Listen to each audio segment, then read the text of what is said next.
Olá, você que nos acompanha aqui no canal do YouTube do Instituto Brasil-Israel. Como em toda sexta-feira, estamos com a jornalista Daniela Kresh para comentar sobre os principais assuntos da semana em Israel. Quero pedir para você deixar o seu like aqui no vídeo, a sua inscrição em nosso canal e também o seu comentário aqui embaixo.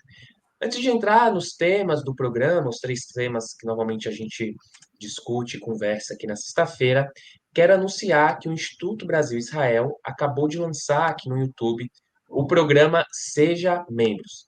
E aí, como é que funciona?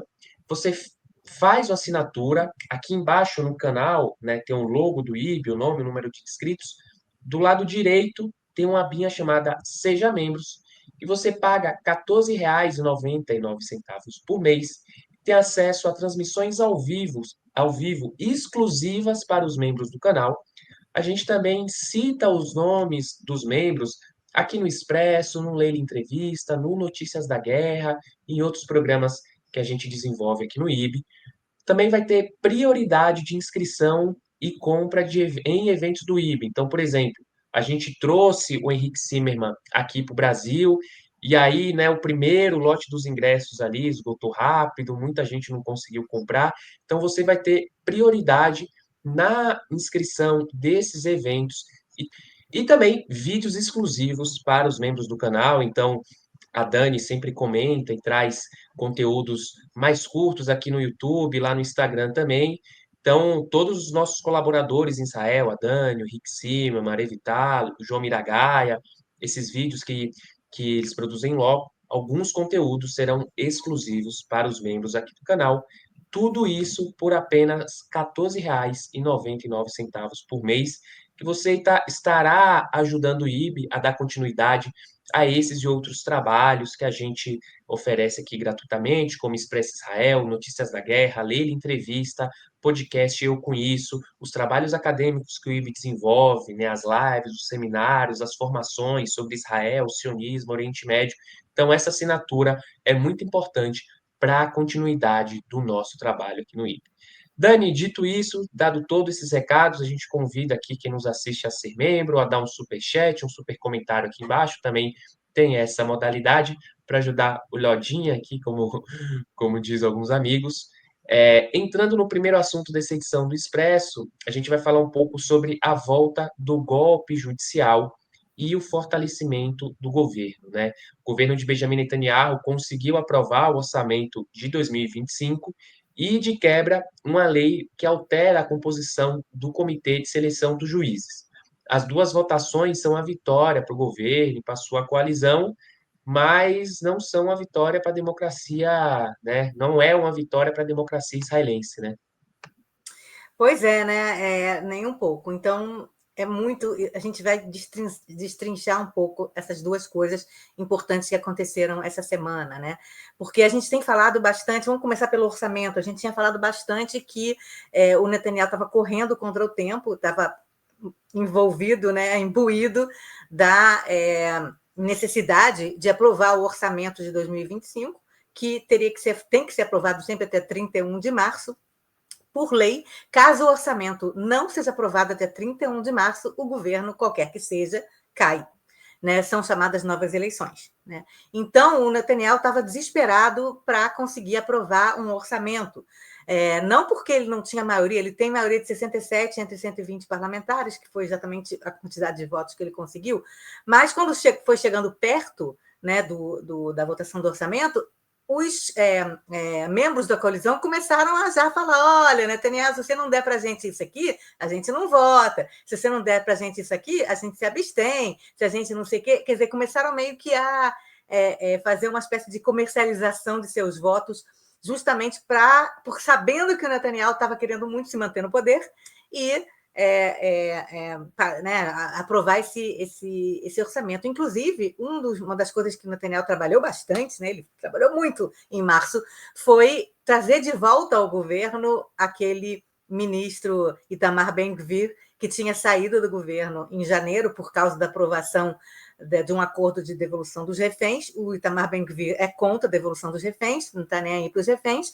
Então, ele saiu do governo em janeiro, porque era contra, e o Netanyahu precisava dos votos dele e do seu partido, para ganhar um pouco mais de respirar um pouco mais facilmente e ser menos, digamos assim, receber menos ameaças de outros componentes da coalizão. Ele tendo o Itamar Ben-Gvir votando também pela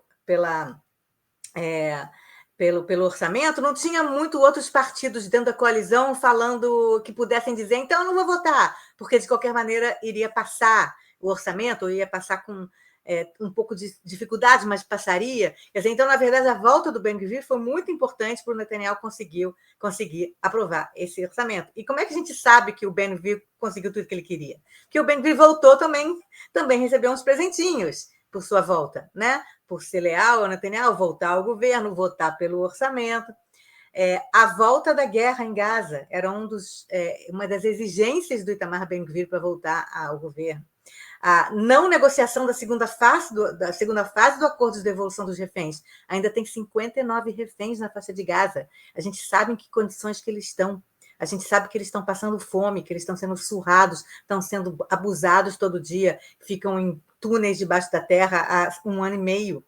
E então Netanyahu não continuou a negociação dos reféns, voltou à guerra de Gaza, tudo isso para agradar Itamar Ben-Gvir, para que ele voltasse ao governo e assim o Netanyahu pudesse aprovar o orçamento. Né? Que a gente, aquela conexão, né, entre guerra, né, entre a volta da guerra e a aprovação do orçamento, tá aí a conexão que a gente imaginava que ela podia acontecer, mas todo mundo aqui está dizendo que esse foi o objetivo. Né? Agora que passou o orçamento, eu não sei o que vai acontecer com o negociação de reféns, ou sei lá o que é que seja. Agora que o orçamento foi aprovado, então a gente não sabe se o Netanyahu vai voltar a negociar a devolução dos reféns, vai acabar com a guerra, a gente não sabe. Tudo que ele queria era aprovar o orçamento. Né? Então, vamos ver o que vai acontecer.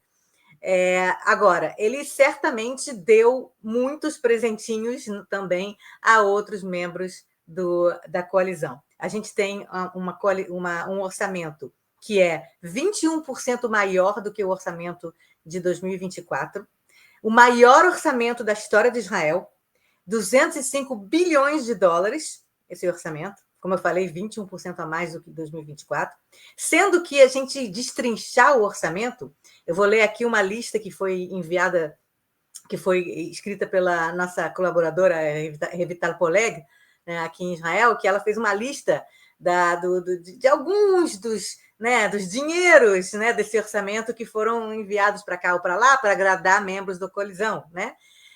1,2 bilhão de shekels, que é uma coisa dividido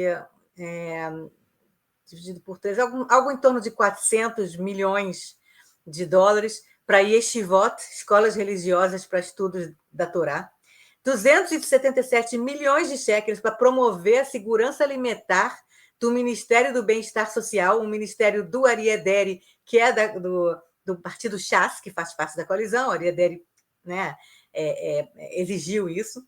É uma espécie de cartão alimentação, mas só para ultra-ortodoxos. 94 milhões de shekels para o Departamento de Colonização, os assentamentos na Cisjordânia.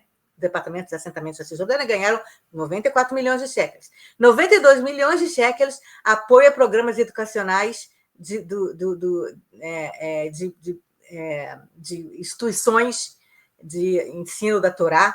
87 milhões de shekels fortalecimento da identidade judaica e estudos religiosos em instituições religiosas. 70 milhões de shekels para apoio à cultura judaica ultra-ortodoxa. 60 milhões de shekels para instituições religiosas voltadas a estudantes do exterior. E 50 milhões de shekels para extensão do horário escolar em instituições do setor ultra-ortodoxo. Quer dizer, o que a gente está vendo em comum aqui? Tudo relacionado com religião, ultra-ortodoxos, que são os dois partidos importantes para a coalizão do governo Netanyahu, que são o Partido Shas e o Partido Judaísmo da Torá, que são dois grandes partidos ultra-ortodoxos. Sem eles, o Netanyahu não aprova nada. Então, o Netanyahu deu tudo que eles pediram. Tudo.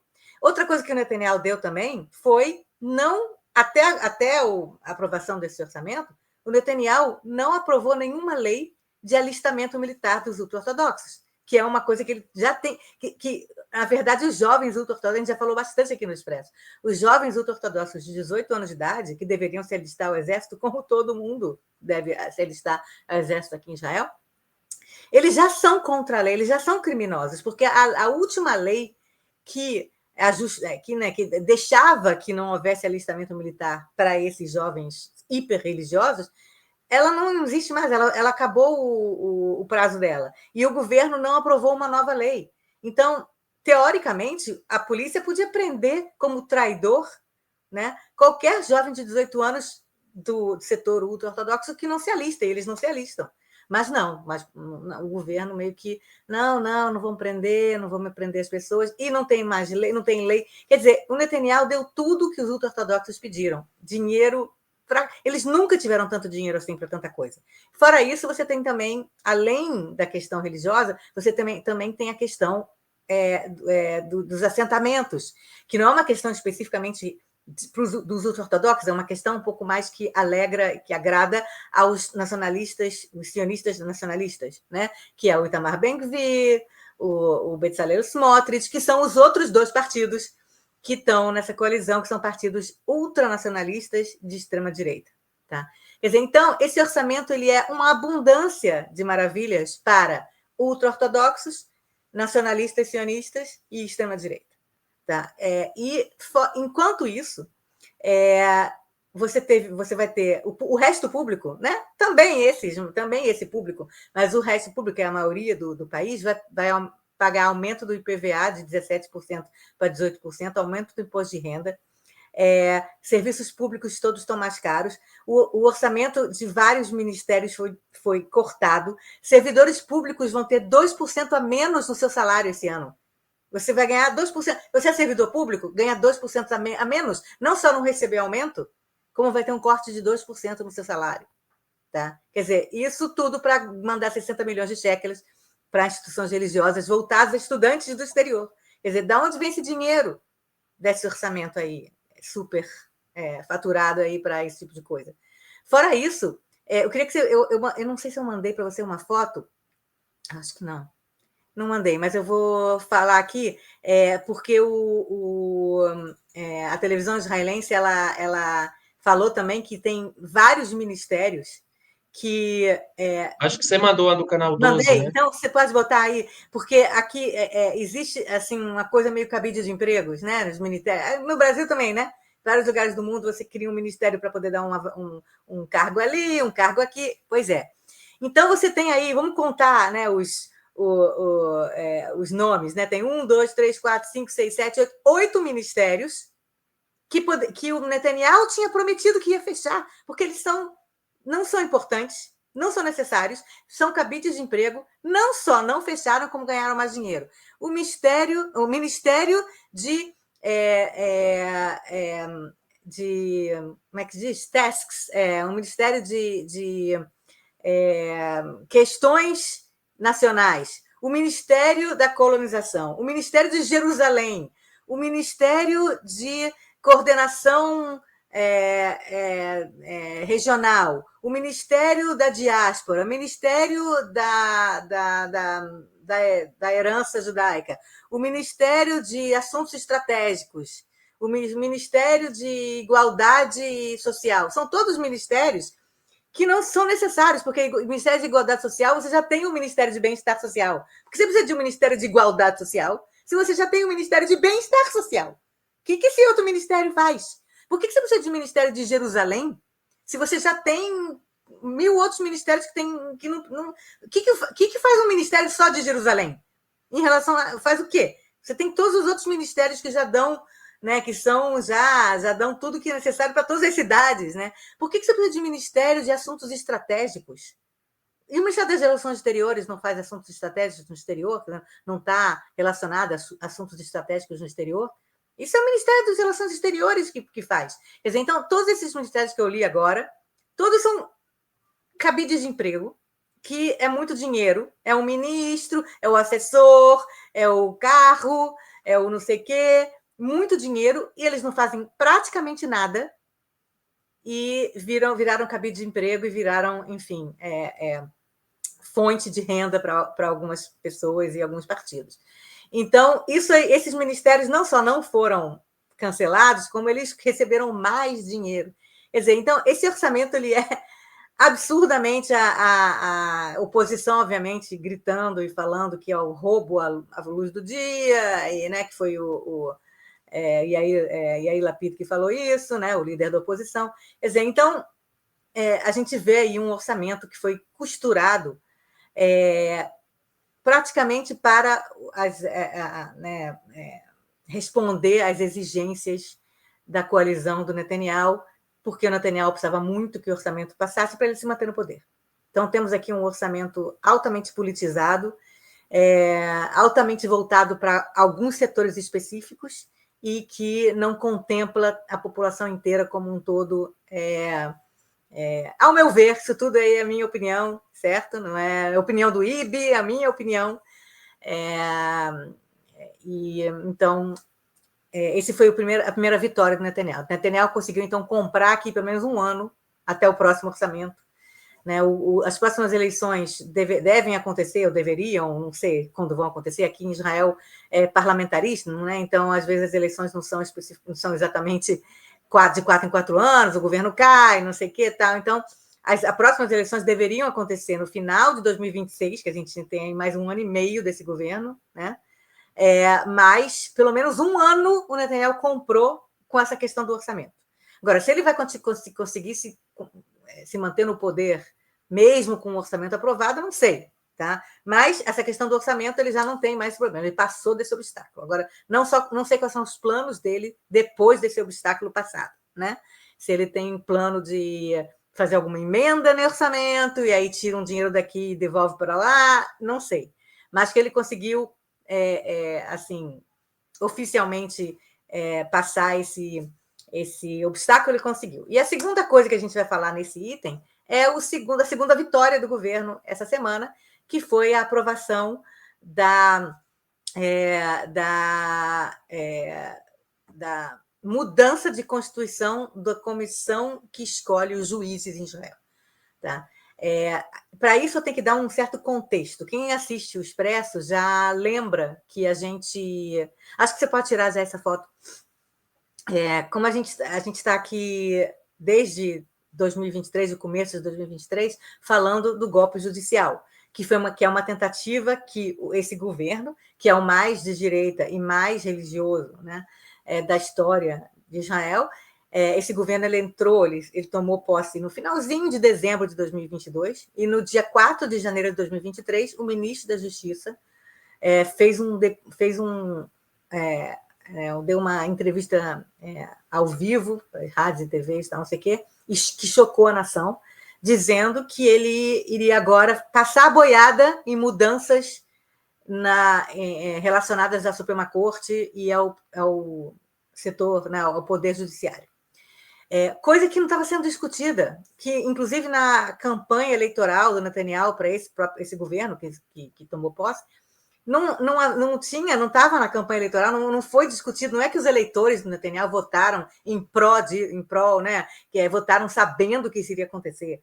Não, pegou surpresa, todo mundo pegou de surpresa. É claro que as pessoas que são fãs do Netanyahu, minions do Netanyahu, a base dura, a raiz, né, dura do Netanyahu, qualquer coisa que ele fizesse, eles aprovariam e continuam aprovando, mas o resto do país falou que não estava isso, nem estava sendo discutido, né? Esse ministro da Justiça, então, ele falou o seguinte, ele falou que ele ia começar a passar várias leis que diminuíssem o poder do Poder Judiciário, que enfraquecessem o Poder Judiciário. E isso, na verdade, quer dizer enfraquecimento da democracia.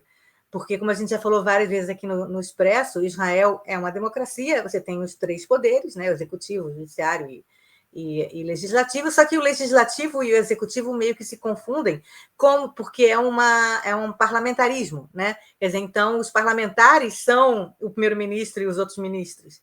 Né? Quer dizer, então, os parlamentares e os ministros são os que aprovam leis, eles executam e também aprovam as leis. Quer dizer, então, o judiciário e o executivo, executivo e o legislativo se confundem. Então, o único poder que realmente serve como contraponto para os governos, né, para qualquer governo, não só o governo de direito, para qualquer governo, é o poder judiciário. E esse poder judiciário incomoda. incomoda a esse governo de extrema-direita que quer fazer várias coisas que são ilegais, que são inconstitucionais, e aí vem a Suprema Corte e diz, olha, não pode fazer isso. E aí eles ficam furiosos, porque nós fomos eleitos, vocês não foram eleitos. Então, você não sei o quê, mas tem lei. Eu acho que os brasileiros, depois, né, da era Bolsonaro, vão entender do que eu estou falando. Quer dizer, é o beabá, né, de qualquer tentativa de transformar né, um país, enfraquecer a democracia de um país, é você atacar a Suprema Corte. Então, é isso que esse ministro fez no dia 4 de janeiro de 2023, e centenas de milhares de israelenses saíram às ruas semanalmente até hoje, mesmo com a guerra, tá? Contra esse golpe judicial, né, no judiciário, contra os planos desse ministro da Justiça, que obviamente é pau-mandado, ele é o segundo da lista do Likud, ele é o cara mais importante do Likud depois do Netanyahu. Certamente o Netanyahu sabe de tudo isso. E o Netanyahu, na verdade, incentiva esse ministro da Justiça a fazer tudo isso, porque o Netanyahu está furioso com a Suprema Corte ou com o judiciário israelense, porque ele está sendo julgado em 3 casos de corrupção. Então, Netanyahu é réu em 3 casos de corrupção. Ele queria muito aprovar uma lei que o anistiasse, que ele não seja, não vá para a prisão no final desses casos, e ele não estava conseguindo, e talvez, quem sabe, com essa mudança no judiciário, né, com juízes um pouco mais a favor do governo, ele consiga uma lei que o anistie da prisão. Então você tem várias coisas aí, né, vários níveis, né, vários levels de motivação. Então, os israelenses saíram nas ruas e contra esse golpe judicial, e tanto que, em certo momento, o golpe meio que parou, meio que houve um certo impasse. O Yariv Levin, esse ministro da Justiça, não conseguiu aprovar nada do que ele conseguiu aprovar pequenas coisinhas, mas durante 2023 ele não conseguiu aprovar nada do que ele falou, agora a gente vai fazer isso, vamos passar a boiada. Ele não conseguiu fazer nada por causa dos protestos, por causa da resposta muito forte da sociedade civil israelense. A sociedade civil israelense se mostrou muito forte, mais forte que as instituições israelenses. É a sociedade civil israelense saindo nas ruas, reclamando, dizendo não pode e tal, protestos toda semana em vários lugares do país. Então, Netanyahu meio que botou o rabo entre as pernas na maioria das coisas, e aí começou a guerra. Aí, 7 de outubro de 2023 começou a guerra, aí realmente parou tudo, essa questão toda do golpe judiciário parou, porque teve guerra tal, e tudo. Só que aí, assim que a guerra começou a arrefecer, que o ministro da Justiça, esse Yariv Levin, né, que é o cara mais não carismático, você pode imaginar, pensa um nerd de óculos, esse cara não consegue nem falar direito em público, ele é meio obcecado, não sei se ele está no espectro autista, não sei, alguma coisa assim, ele é meio... voltou, quer dizer, os israelenses estão cansados de guerra, preocupadíssimos com tudo que está acontecendo, aumento de preços, guerra, gente que está... reservistas no Exército que estão há 300, 400 dias fazendo reserva no Exército, a economia caindo e as agências de rating diminuindo o rating de Israel, justamente também por causa dessa questão da democracia, com medo da questão da democracia. O cara, em vez de entender que não vai ser nesse governo que vai passar alguma mudança no judiciário, ele resolveu voltar agora a fazer o golpe judiciário, no Poder Judiciário. Sabe? Tipo, agora que acabou a guerra, vamos voltar a passar a boiada, que é um absurdo. Só que dessa vez o público israelense está cansado, continua nas ruas, mas está cansado, é muita coisa, né? É aquela coisa que a gente sabe, né? Quando um governo autoritário começa a todo dia, né, criar né, criando todo dia não sei o quê, sair criando todo dia, você vai lutar pelo quê? Né? Um dia você sai na rua para lutar contra uma coisa, no outro dia você vai lutar contra outra coisa. Então, o público já está confuso de tanta coisa que ele tem que demonstrar. E a primeira delas é a volta dos reféns, a volta dos 59 reféns que estão em Gaza, que finalmente, exatamente depois de 2 anos, desde a primeira vez que o governo meio que botou o rabo entre as pernas, o governo e o Yariv Levin e o Netanyahu conseguiram aprovar uma das leis que eles mais queriam, que é a lei, isso, tudo para explicar, que eles conseguiram essa semana aprovar. Ninguém falou nada no governo, o governo está pianinho, pianinho, fazendo tudo que o Netanyahu quer. O Netanyahu conquistou o Likud e sua coalizão, assim como o Trump manda no Partido Republicano, uma coisa assim, tipo, ninguém nem ousa falar nada contra o Netanyahu, porque sabe que vai, no dia seguinte, o Netanyahu vai pisar em cima. Então, eles conseguiram aprovar uma lei, que é a lei de mudança no comitê que escolhe juízes, não só para a Suprema Corte, juízes para o país todo. Tá? Aí alguém pode falar, não, mas espera aí, qual é essa mudança? É uma coisa assim, em vários países do mundo, inclusive no Brasil, nos Estados Unidos, é o presidente que indica o próximo membro da Suprema Corte. Qual é o problema? Em Israel não é o primeiro-ministro que indica? Não, em Israel, desde 1953, não é o primeiro-ministro que indica um juiz da Suprema Corte ou outros juízes de cortes mais baixas. Por causa daquilo que eu falei, o Poder Judiciário é o único contraponto que existe aqui em Israel, na democracia israelense. Você não pode ter o executivo mandando no legislativo, sendo executivo e também influenciando o judiciário. Quer dizer, aí, na verdade, fica aí que o executivo faz tudo. Né? Não pode, isso aí não é uma democracia que tem checks and balances. Né? Então, o que o Yariv Levin quer é exatamente isso. Então, eles aprovaram uma mudança que pode parecer meio sutil na comissão, porque eles, na verdade, não é uma mudança como o Yariv Levin queria no começo. Há 2 anos atrás, a mudança era ser muito, muito pior. Esses 2 anos, ele conseguiu diluir um pouco a mudança que o Yariv Levin queria, mas mesmo assim a mudança é preocupante. Eu não sei se eu vou ficar explicando muito aqui, porque eu já estou aqui há 27 minutos falando no primeiro item. O importante é entender que essa mudança faz com que o comitê, né, que escolhe os juízes, principalmente da Suprema Corte, que são os mais importantes, viram uma comissão politizada. Tá? Se antes não era politizada, se antes você tinha pessoas que eram do sistema político, mas você tinha basicamente membros do judiciário, você tinha o presidente da Suprema Corte, você tinha juízes da Suprema Corte, você tinha gente da Ordem da Ordem dos Advogados de Israel, você tinha também 2 parlamentares lá, um da oposição, da coalizão. Quer dizer, você tinha sim membros políticos dentro dessa comissão, mas agora a comissão ela vai tirar os membros da Ordem dos Advogados, quer dizer, não vai ter mais advogados, né, da Ordem dos Advogados, e no lugar deles entram 2 representantes também da coalizão e da oposição. Quer dizer, você acaba tendo mais gente relacionada à política do que antes. Antes era uma coisa para tentar o máximo possível não ficar em negociações políticas quem vai ser o próximo membro o juiz, não sei o quê.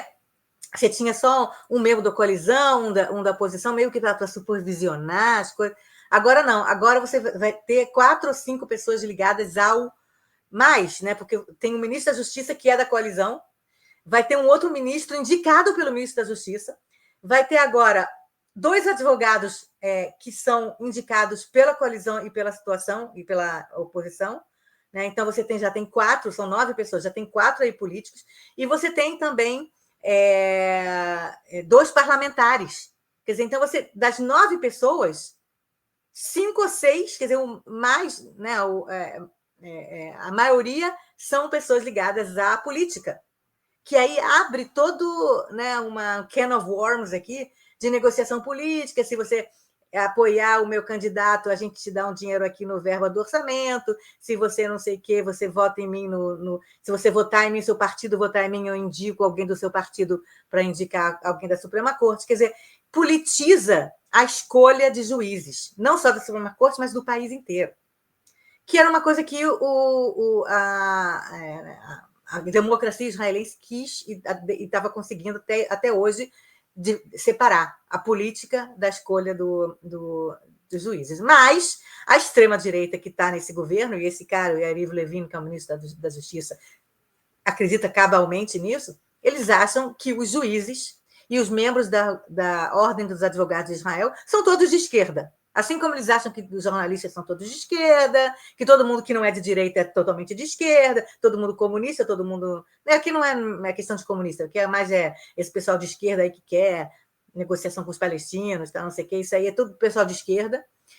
Então, eles acham que todos os juízes e todos os advogados de Israel são todos de esquerda. Então, eles acham que eles estão fazendo uma mudança para balancear, porque aí vai ter mais gente de direita também, entendeu? Enquanto que, na verdade, o que eles estão fazendo é colocando política num lugar que não deveria ter política. E, obviamente, não são todos os juízes que são de esquerda ou direita, e eles, na verdade, estão lá tomando decisões baseadas em lei.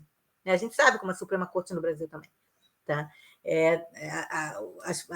Se você vê e estuda as decisões, você vê que eles tomam decisões em favor de um governo de direita, muitas vezes, talvez mais vezes do que se pensa, porque são decisões que eles falam, a gente não vai se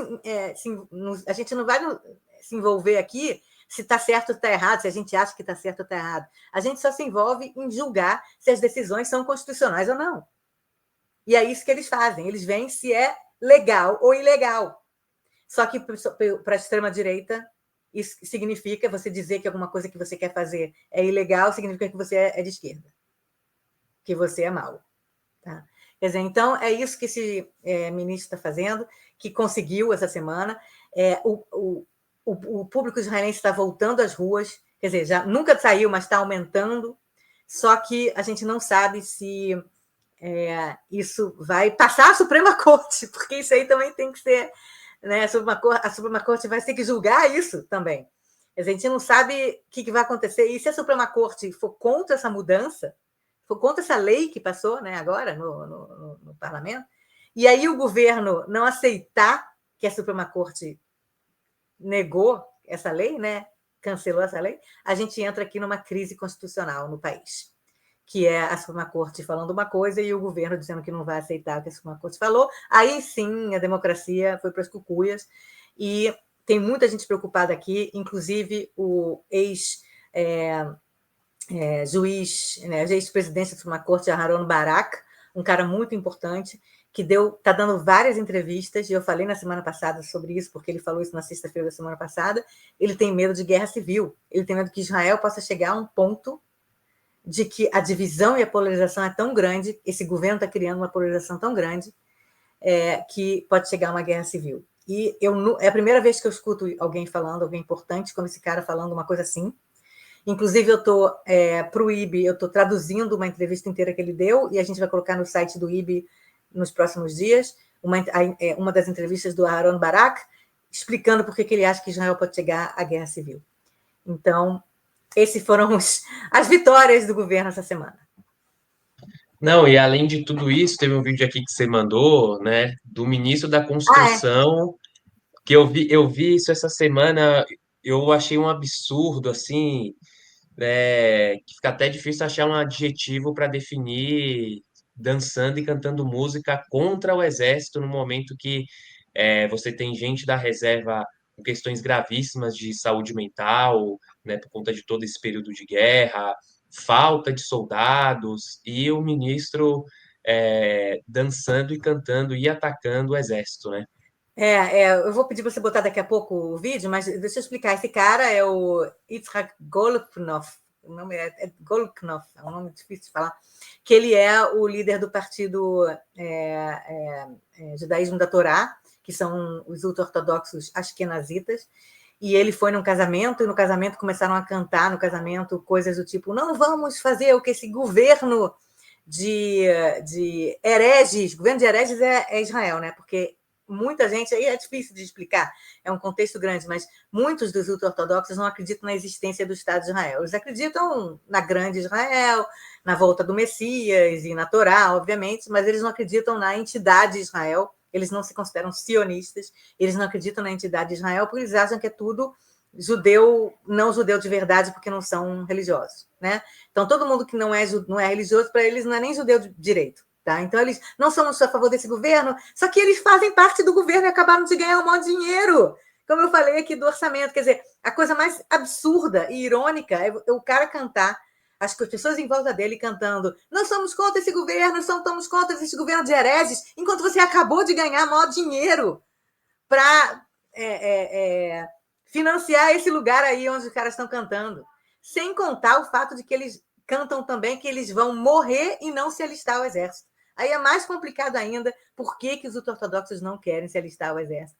Justamente porque eles acham que rezar e estudar a Torá é uma das coisas que eles acham, né? Que rezar e estudar a Torá e não pegar em armas é o que vai salvar Israel, porque quem vai salvar Israel é Deus. Então não tem que ficar indo para o exército, é ridículo, tem que ficar rezando o dia inteiro, que aí se rezar o dia inteiro Israel não é... Não...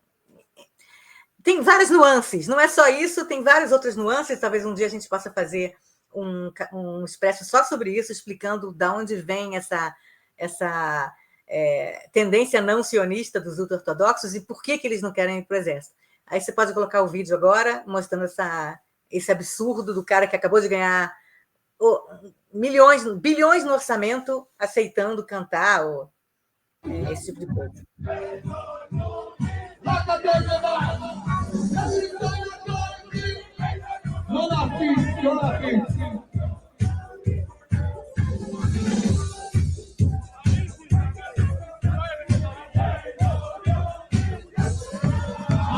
O ministro está no meio, o ministro de cabelo branco está no meio. É o ministro da Habitação.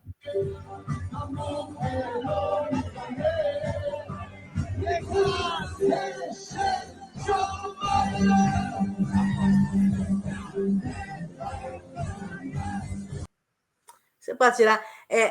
Depois disso, o escândalo foi tão grande aqui em Israel, o escândalo foi tão grande com isso, eles não estão nem aí, mas o escândalo foi tão grande que esse ministro, ele tinha um outro ministério que ninguém nem sabia, ele era ministro também do gabinete primeiro-ministro, ela uma coisa assim, aí ele falou, eu vou deixar de ser, não vou ser mais um ministro desse outro ministério. Mas ele alegou que ele abriu mão do outro ministério que ninguém nem lembrava que ele era ministro de um outro ministério. Ele alegou porque o governo não está sendo rápido em aprovar uma lei contra o alistamento de ultra-ortodoxos. Então, na verdade, saiu do ministério em protesto contra o governo que ele faz parte.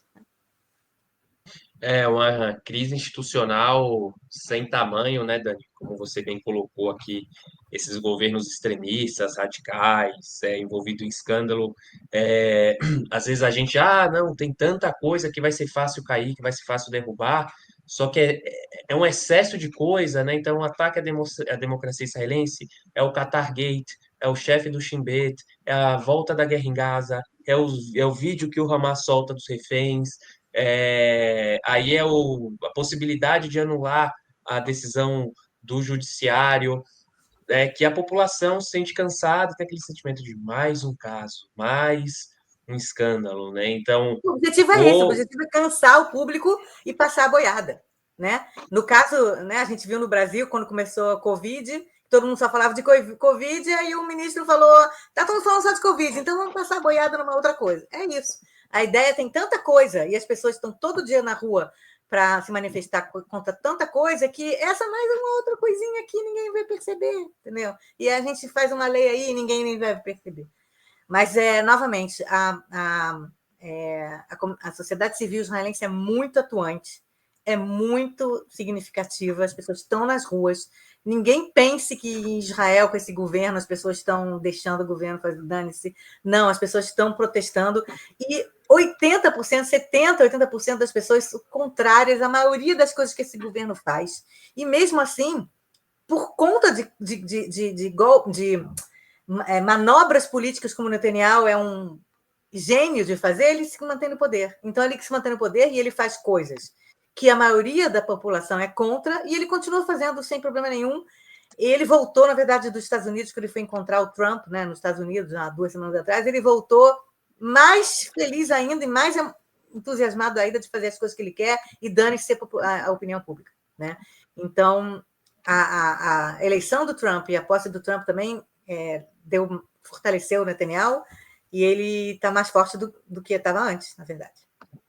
E essa mobilização da sociedade civil israelense, eu acho que é sempre importante a gente mostrar e falar aqui, porque é uma coisa que às vezes aqui no Brasil é pouco divulgado, né? Movimentos, por exemplo, como o Ahim Laneshek, né, que é o Irmãos de Arma, que, né, tá aí na vanguarda desde do começo de 2023, do ataque ao judiciário na luta em defesa da democracia israelense, né, o próprio sindicato, né, Daniel Stadruto, falando que se a decisão da Suprema Corte não for acatada pelo primeiro-ministro, que tem uma possibilidade de greve geral, o setor de tecnologia em Israel também muito engajado na defesa da democracia e das instituições em Israel. Então, a gente, a cada sábado aqui, só acompanhar lá o Instagram do Instituto Brasil Israel, que todo sábado a gente reporta as manifestações que acontecem, maioria em Tel Aviv, mas eventualmente as que acontecem em Jerusalém, em Não, eventualmente Haifa, não, em sempre tem Beersheba, Jerusalém, né? sempre Não, eu tô tem falando que a Jerusalém. gente posta, é que normalmente a gente Ah, posta sim, só de Tel sim. Aviv, É, mas às vezes porque a a gente base é posta Tel Aviv. foto,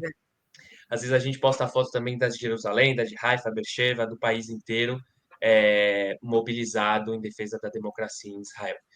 Dani, falando em manifestação, falando em protestos, e aí entrando no segundo assunto dessa edição do Expresso, queria comentar com você sobre os protestos que vêm acontecendo na faixa de Gaza contra o Hamas. Pela primeira vez desde que o Hamas tomou o poder, a força da faixa de Gaza em 2007, palestinos corajosos estão saindo às ruas para pedir a queda do grupo terrorista. Mas será que isso levará ao fim do poder do Hamas em Gaza? A gente sempre trouxe aqui, né, que o Hamas oprime cidadãos palestinos, mulheres, LGBTs, até questões envolvendo ajuda humanitária, que tem uma espécie de mercado clandestino, né, da ajuda humanitária que entra na faixa de Gaza, e parece que a própria população de Gaza não está aguentando mais e está protestando contra esse grupo, como diz o Henrique Zimmermann, eu gostei da definição dele, fascista, reacionário, que é o Hamas, né? Sem dúvida. Pois é, a gente, desde que o Hamas tomou o poder em 2007, tem duas concepções que estão sendo combatidas, né, que estão agora meio que caindo por terra.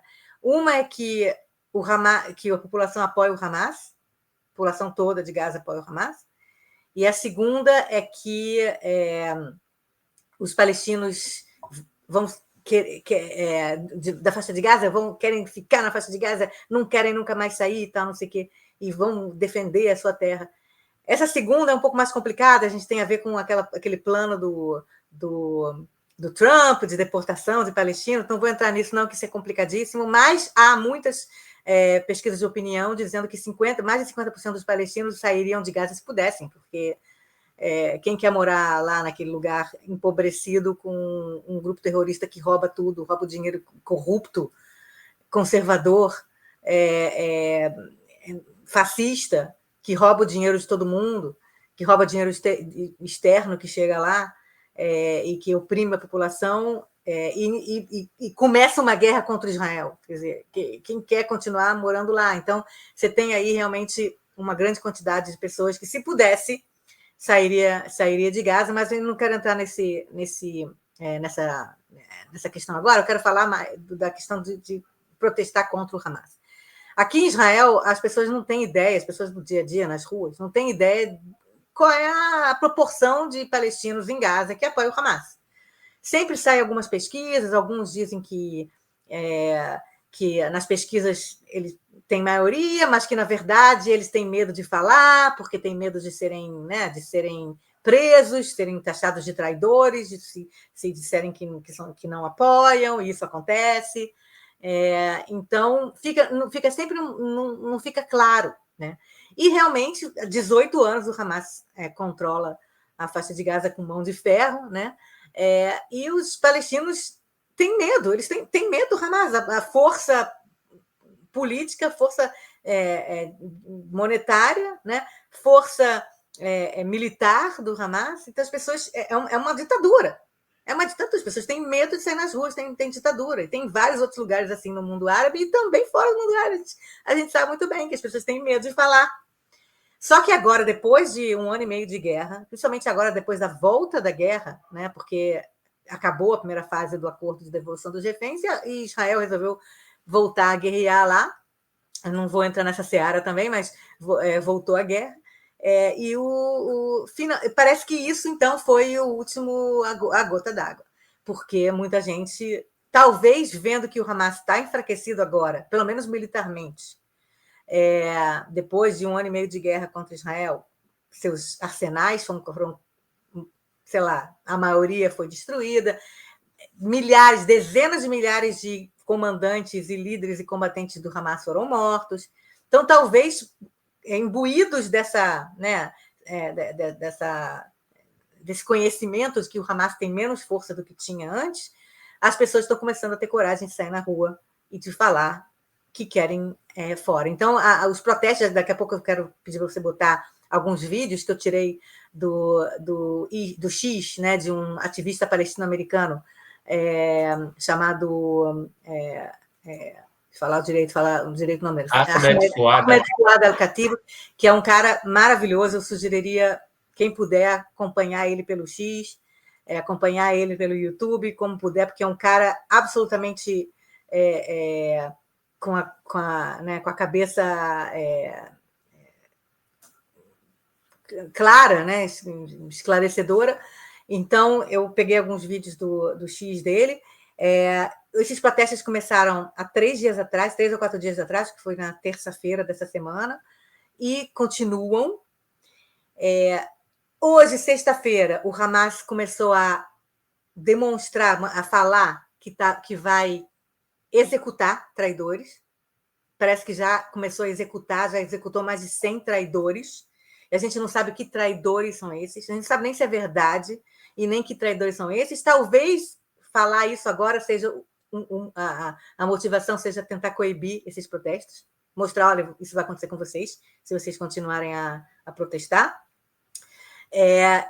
Mas eles continuam a protestar. Então, quero mostrar um pouco as manifestações. Eles falam Hamas //, quer dizer Hamas fora, fora, fora. Tá?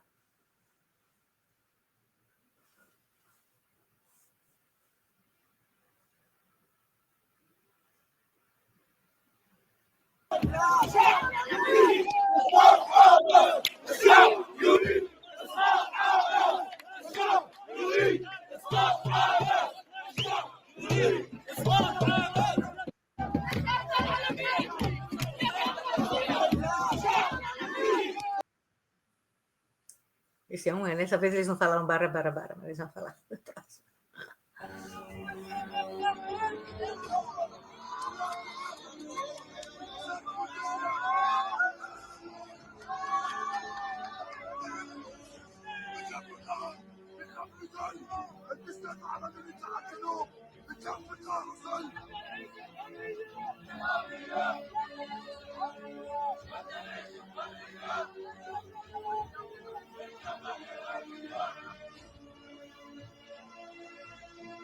كل واحد قاعد على منصب عنده ثلاجات عنده كيفات عنده طاقات هسه اللحمه وباكل لحمه على كيسنا.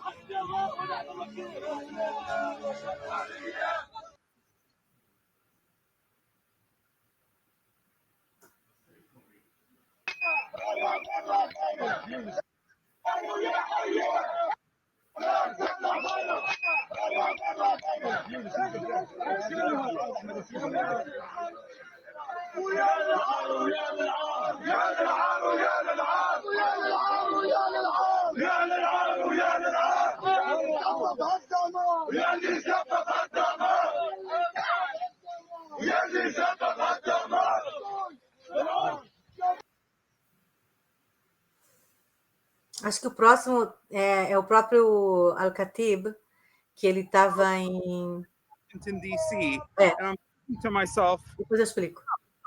Finally, we have a responsive pro-Palestine movement in the West that is actually representing the interests of the Palestinian people. Folks are out here all of a sudden to support the tens of thousands of people in the Gaza Strip protesting Hamas. Countries of the world unite! Countries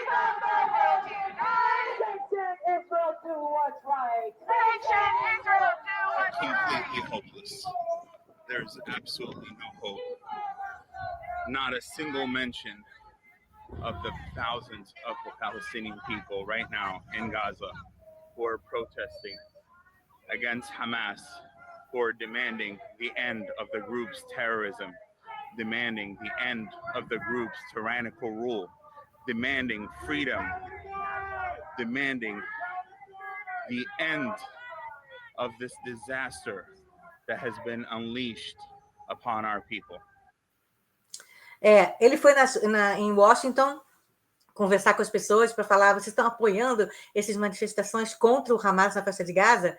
E ninguém falou sobre isso, porque, na verdade, a culpa para esses manifestantes é só de Israel. Quer dizer, não é do Hamas, o Hamas é um freedom fighter, né? E os palestinos se manifestando contra o Hamas não entra na cabeça. Não faz parte desse bingo aí ideológico, né? Inclusive, eu queria deixar isso um pouco mais claro com uma coisa que ele escreveu também no X dele. Acho que eu mandei para você o post e depois eu traduzi para português. Eu queria só, para terminar, ler para mostrar um pouco a clareza de pensamento do Al-Khatib, mostrando como... Enfim, vou deixar ele falar nas palavras dele. Eu queria que você mostrasse embaixo. Tem uma pessoa que escreveu: deixa eu deixar claro, só Israel está por trás do meu sofrimento. Israel destruiu, Israel bombardeou, Israel matou, Israel fez fome em Gaza. Só Israel. Israel é a raiz da minha dor. Israel é o gerador da catástrofe. Só Israel. Aí o Al-Khatib escreveu uma resposta. Queria que você botasse o PowerPoint que eu mandei com a resposta traduzida para português, porque eu acho que mostra com clareza como é um absurdo esse post que o cara escreveu. Isso é a resposta para esse post, tá? O Al-Khatib escreveu: toda uma classe de jornalistas palestinos em Gaza, que alegremente aplaudiram o Hamas depois de 7 de outubro e só começaram a gritar quando enfrentaram as consequências do terrorismo do grupo, estão se esforçando para minimizar, ignorar e menosprezar as manifestações em massa anti-Hamas de dezenas de milhares de pessoas em toda a faixa de Gaza. Pior, eles estão perpetuando a narrativa de vitimização antiga que é endêmica no projeto nacional palestino, recusando-se a assumir quaisquer responsabilidades por ações, culpando Israel por todos os males do povo palestino e agindo como se ninguém ou nada mais fosse parcialmente responsável pelos desastres em Gaza. O público-alvo desses chamados jornalistas ou ativistas não é o povo de Gaza. Em vez disso, são pessoas sem noção e ideológicas na diáspora. Não palestinos e estrangeiros que estão torcendo sem cérebro por uma milícia terrorista. Não palestinos. Eu acho que a tradução está errada aqui. Desculpa. Eles estão falando não para a gente que mora em Gaza, mas para estrangeiros que estão torcendo sem cérebro para uma milícia terrorista simplesmente porque ela afirma resistir a Israel. Observe bem todos esses personagens agora e tabule quem está com o povo de Gaza versus quem está com uma narrativa estreita que meramente usa o povo de Gaza para acumular curtidas, seguidores, compartilhamentos e influência. E tudo isso enquanto enfraquece os próprios interesses dos palestinos no enclave costeiro. Promover a responsabilização, a responsabilidade, a introspecção e a busca da alma palestina é necessário e corajoso para reforçar as chances de obter liberdade e libertação. Acho que é incrível o que ele escreve aqui. As pessoas só estão interessadas em culpar Israel e infantilizar os palestinos. Os palestinos são crianças que não têm nenhuma responsabilidade por suas ações, né? É só Israel que faz tudo, que é responsável por tudo e que mata todo mundo por nada. Não existe nenhuma ação que os palestinos fazem ou fizeram desde 1948 que se responsabilize ou que leva a nada. A culpa é só de Israel. E o Fouad El-Khatib é um dos...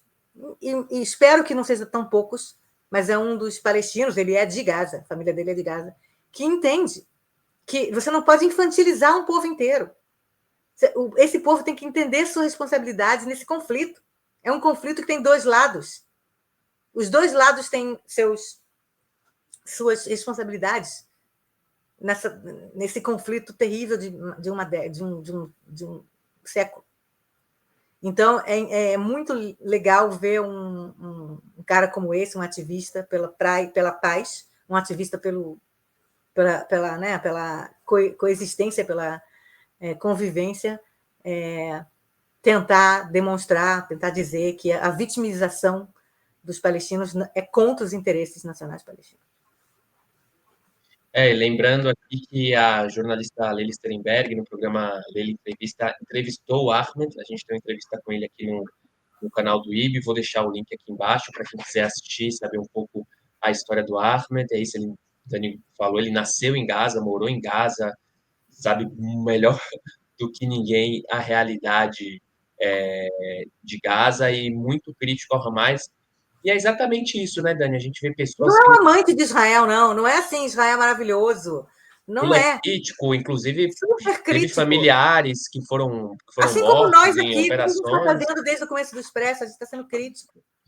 Quer dizer, Né, mas esse maniqueísmo absurdo, essa infantilização dos palestinos é enervante. E isso que ele traz é fundamental, porque são pessoas que não têm nenhuma relação com Gaza, ou nem são, muitas vezes, muçulmanos, não tem nenhuma relação com a região, com a religião, e coloca os palestinos num lugar de como se as pessoas no Ocidente, que não têm nenhuma relação, privilegiadas, soubessem o que os palestinos querem para o destino deles e colocar o Hamas como um grupo revolucionário, assim, né? E só o povo de Gaza, né? E a gente está vendo aí, né? Sabe o que eles querem, sabe a realidade deles. E, claro, a Quanto eles sociedade é sofrem no dia a dia. complexa. Quanto A eles sociedade é sofrem. complexa. A gente vê mesmo em Israel, que a gente está comentando aqui, tem pessoas que são pró-governo, tem pessoas que são contra, né? Tem pessoas que muitas vezes dependem do governo, atuam pelo governo, pela sua própria existência. Agora, essa inocência, esse maniqueísmo de colocar bonzinhos e mauzinhos, né, anjinhos e demônios ali, sendo que a realidade é muito mais complexa, a história é muito mais complexa, envolvem muitas camadas e é muito importante a gente ter uma voz de dentro, né, que vive, que sabe, combatendo todos esses estereótipos e essa, não diria nem que é uma inocência que as pessoas têm, mas é mostrando a realidade mesmo e toda a complexidade de um lugar e de uma região que não se define, não se resume a um vídeo de 30 segundos no TikTok. Né? Para terminar nesse item, só queria deixar claro que eu não respondi a pergunta que você fez no começo, se essas manifestações vão fazer as pessoas, vai derrubar o Hamas, né? A gente está mesmo falando aqui das manifestações em Israel há 2 anos, que não conseguiram evitar que o governo passasse o orçamento agora, que o Netanyahu voltasse a poder, que tantas manifestações nos Estados Unidos não evitaram o Trump voltar, quer dizer, as manifestações no Irã, né, que a gente fala já há anos que tem manifestações no Irã contra os ayatolás, contra o governo iraniano, e os ayatolás não caem. Quer dizer, a gente pode ser otimista, mas a gente tem que ser realista de que essas manifestações talvez não levem a nada, e infelizmente pode levar essas pessoas a serem enfrentadas, perseguidas e tudo. A gente já sabe, aí já é noticiado de até pessoas que, pelo simples fato de ter trabalhado em Israel, ter algum contato com judeus, organizações israelenses, já foram acusados de traidores da pátria, de cooperação, né? Então, imagina você protestar, assim, cabe exaltar a coragem, né, Dani, dessas pessoas aí arriscando a própria vida.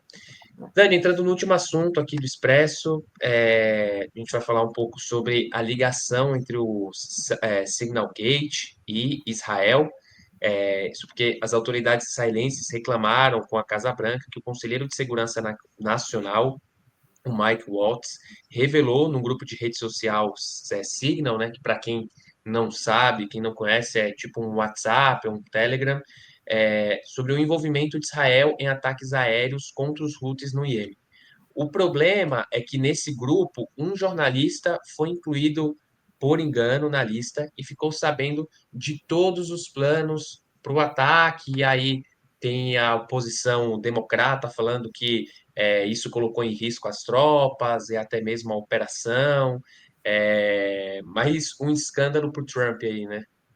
Que o Trump está dando a menor bola, mas para Israel, né, a gente, como eu estava falando com você antes, né, os israelenses sempre buscam, né, o ponto israelense naquele negócio que aconteceu, né? Aconteceu alguma coisa no mundo, o que Israel tem no meio? Acho que no Brasil a mesma coisa, né?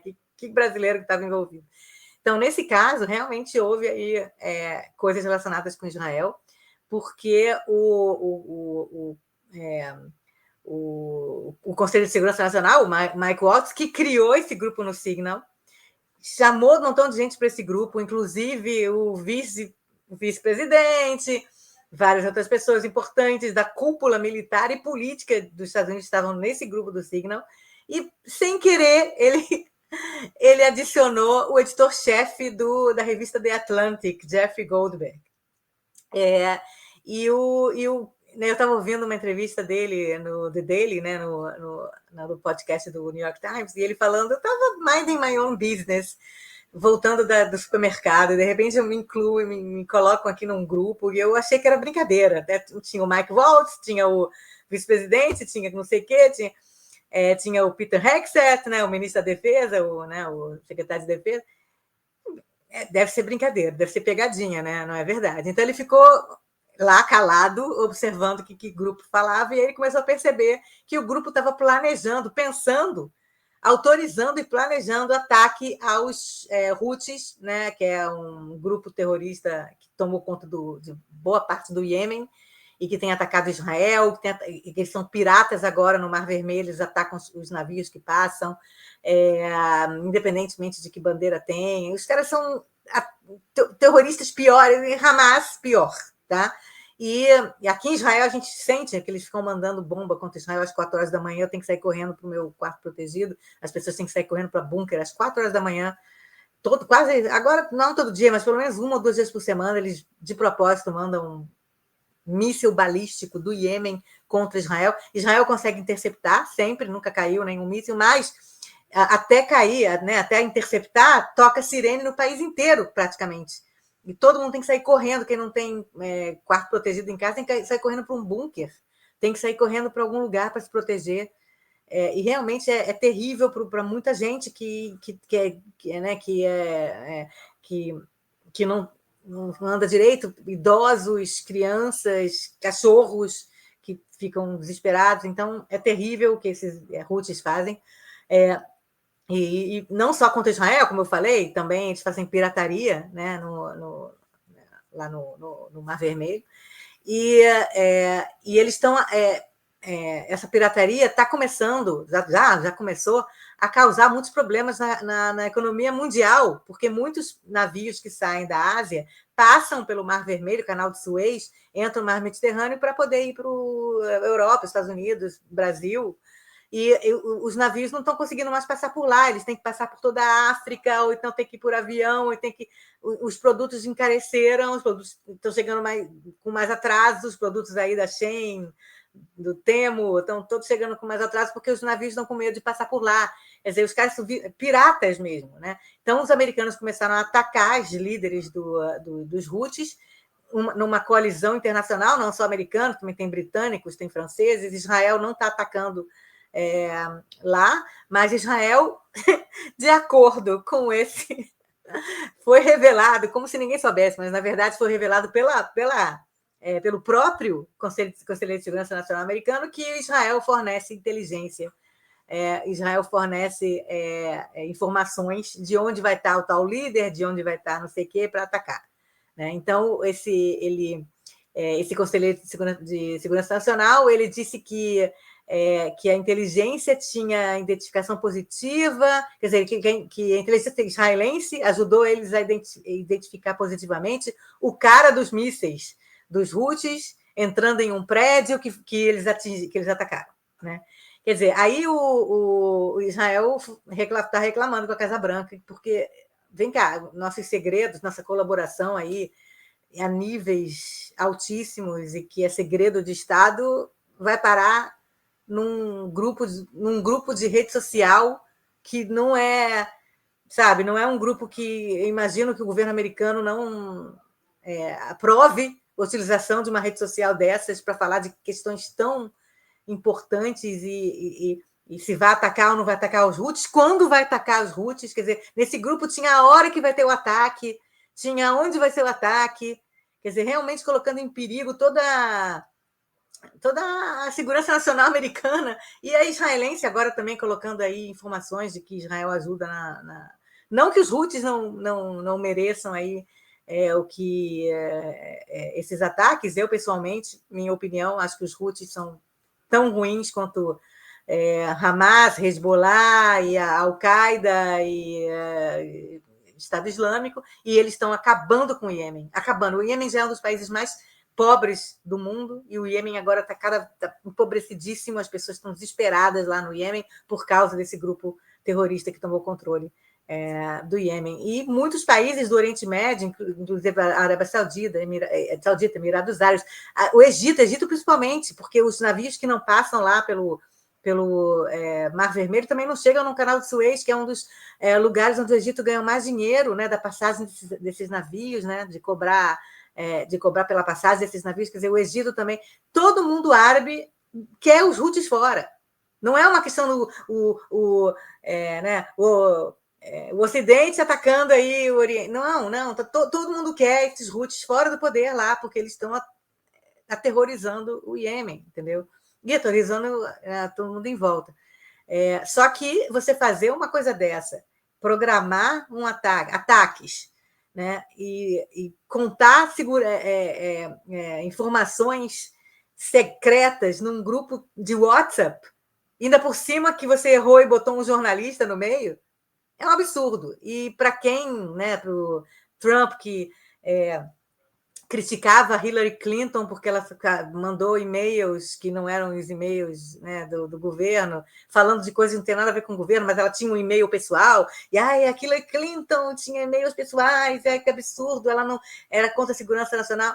Agora, isso acontece no governo Trump, no governo republicano do Trump. Quer dizer, não sei quem vai pagar o pato desse escândalo, se alguém vai pagar o pato nesse escândalo, mas é realmente um absurdo que o governo americano tome decisões tão importantes através de um grupo de rede social e que, por engano, coloque nesse grupo um jornalista do The Atlantic. A gente vê o nível de amadorismo, né, e de falta de capacidade estratégica de lidar com assuntos como esse, né, tão delicados, né, que podia colocar em risco as tropas e a própria operação num grupo de mensagem de aplicativo. E certeza que se isso acontecesse com Biden, ou se a Kamala tivesse sido eleita, que ia estar um escândalo que os democratas, né, fizeram de propósito, são De propósito responsáveis, também. né? As acusações já ia estar em cima, assim, então com certeza que isso aí vai dar mais pano para manga ainda. Aqui no Brasil, essa notícia está começando a chegar, as pessoas estão reportando, mas essa semana os principais jornais aqui destacaram bastante tempo para falar disso, e a gente vai seguir acompanhando os desdobramentos. Essa semana eu ainda tenho um aplicativo de sirene aqui no meu celular e, né, 2 vezes tocou, eu falei, olha lá, o sul está atacando. Aí já fui ver o Instagram e uma amiga que está visitando Israel postou foto em bunker, né? Então, Ontem eles jogaram, acho que 1h30 da tarde. Eu estava num restaurante com uma amiga e todo mundo do restaurante saiu correndo, foi para um bunker do restaurante, junto com os cozinheiros, todo mundo, os garçons, todo mundo dentro do bunker, por causa dos Houthis, 1h30 da tarde. Eu voltei e meu espaguete já estava bem friozinho. são coisas, né, que acaba entrando no cotidiano, a pessoa vai e volta, a vida normal ali, mas é muito, tudo muito triste. Eu lembro que pouco antes de eu ir para aí, eu acho que um drone ou um míssil tinha conseguido atingir um prédio em Tel Aviv, então, Morreu uma né? pessoa, conseguiu matar. Sim, sim. Houthis com Acho que os era um drones. senhor, acho que era um senhor, né, se eu não me engano, Acho que era um imigrante russo. alguma coisa O cara assim. estava dormindo, entrou um drone na janela dele e matou ele. Loucura, loucura. Com isso, a gente vai chegando ao fim dessa edição do Expresso. Eu quero agradecer a Dani por mais uma vez estar comentando e atualizando que a gente toda semana. Pedir para você deixar o seu like aqui no vídeo, a sua inscrição em nosso canal, o seu comentário aqui embaixo. E lembrando, mais uma vez, que agora a gente tem um Seja Membro, tipo R$14,99. Você tem acesso a conteúdo exclusivos aqui no canal do IB. Quem sabe, né, Dani, a gente pode fazer um conteúdo aí exclusivo com você explicando um pouco melhor essa questão dos ultra-ortodoxos, porque eles não servem ao exército. A gente pode fazer um conteúdo mais aprofundado sobre isso, que os membros aqui do canal podem ter acesso. Muito obrigado, um bom final de semana a todos e a todas. Shabbat Shalom e até sexta-feira que vem. Tchau, até sexta-feira que vem.